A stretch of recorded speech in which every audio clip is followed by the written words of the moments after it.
Sveikinimai treneris su pergalė, sveikinimai su naujo sezono pradžia. Vieniems treneriams tokios rungtynės būna darbo dalis, mažiau galbūt tų emocijų. Kaip jums buvo šiandien, su kokiamis mintimis ir emocijomis žengėte pats praktiškai į aikštę kaip treneris? Tai mums visiems, aš manau, kad ir man, ir žaidėjams, komandai buvo kažkiek jaudulio. Pirmos rungtynės, tai irgi norėčiau pasveikinti visus futbolo mylėtojus. Futbolo sezonas tikriausiai buvo atidarytas praeitą savaitgalį, bet A lygą atidarė mes. Tai pas mus irgi to jauduliko buvo, aš manau, kad matėsi ir per pirmas 10-15 minučių ar ant žaidėjų, bet po to susitvarkėme, tada pradėjom vykdyti savo užduotis ir lyg viskas kaip ir pasimiršo. Tai iš esmės viskas yra labai gerai, labai džiaugiuosi, kad pavyko debiutuoti pergalę. Tiek man, tiek komandai psichologiškai, emociškai buvo labai svarbu. Tai kas liečia žaidimą, žinoma, turim dar ką tobulinti ir tai darysim, bet tikslas buvo laimėti, mes jį pasiekėme ir labai džiaugiamės dėl to.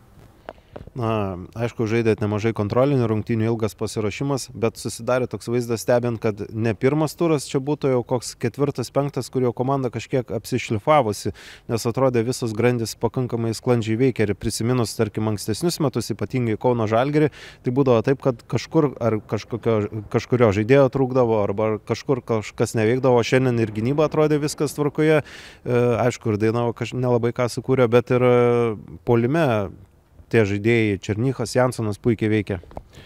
Tai iš viso sužaidėm 9 rungtynės draugiškas, tai manau, kad nemažas skaičius, bet tai mums leido padaryti didelį žaidėjų skaičius, tai gan anksti susikomplektavom, lyginant, tik tai 2 paskutiniai žaidėjai atvažiavo paskutinę savaitę, tai visą branduolį jau turėjome nuo pat pradžių, galima sakyti, kurie prisijungė 2-3 savaitę. Tai turėjom tam laiko ir, kaip minėjau, 9 rungtynės tikrai ir labai daug, bet toks ir buvo tikslas, nes treniruotės visada lieka treniruotėm, tas pasiruošimo laikotarpis tikrai prailgsta. Mums tikrai labai pasisekė, gavom galimybę išvažiuoti į stovyklą į Kiprą, tai mes truputį pakeitėm tą aplinką, bet aš įsivaizduoju kitom komandom, kurios ruošiasi galbūt 7-8 savaitės maniežuose ar ypač lauke. Tai tas prailgo, tai mes turėjom tikras geras sąlygas, plus Kiprė stiprius varžovus turėjom, galiu sakyti, kad tarptautinę patirtį. Tai ir jauniems žaidėjams ir vyresniems tai buvo gera patirtis, plus labai daug minučių rasti tą savitarpio ryšį.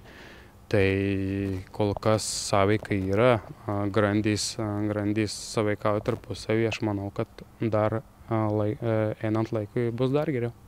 Šiandien labai smagiai puolime žiūrėjosi tie atakuojančio plano žaidėjai, jos galima praktiškai visus vardinti, daugiausiai ten lietuviai. Kiek jums didelis galvos skausmas, malonus, aišku, galvos skausmas, kad dar yra Orega, kuris nežaidė, ir Georgijevičius, kuris atvyko taip pat komandą? Tai čia tas galvos skausmas labai smagus ir labai geras, žinot, kaip atsisuki į suolelį ir neturi iš ko rinktis, va tada yra galvos skausmas. O dabar 2 solidų žaidėjai tikrai prisijungė, kuriem reikės laiko, tai nėra paslaptis.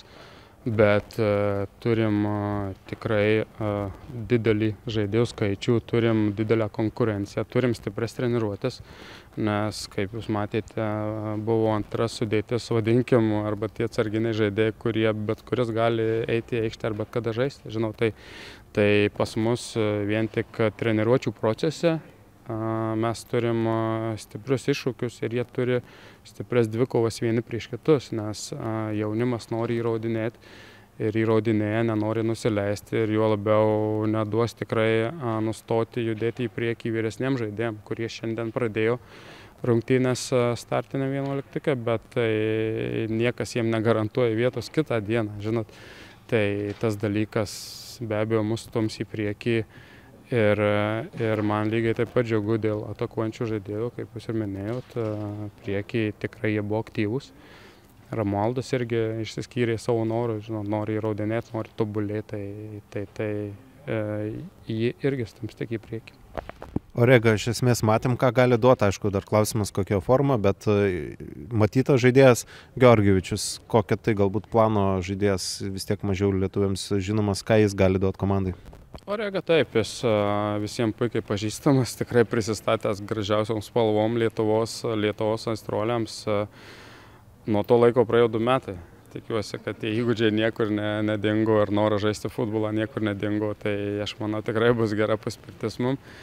O Dejanas savo ruoštų patyręs, galvoju, kad aukšto lygio puolėjas, kuris labai gerai jaučiasi baudos aikštelėje, labai gerai su kamuoliu, galbūt nėra kažkoks greitas, kuris ten bėgiotų labai daug už nugarų, bet yra labai protingas, techniškas žaidėjas, kaip minėjau, patyręs, kuris gali išnaudoti save ir tiek tarp linijų žaidžiant, tiek baudos aikštelė užbaigimo, tiek antram aukšte neblogas tikrai.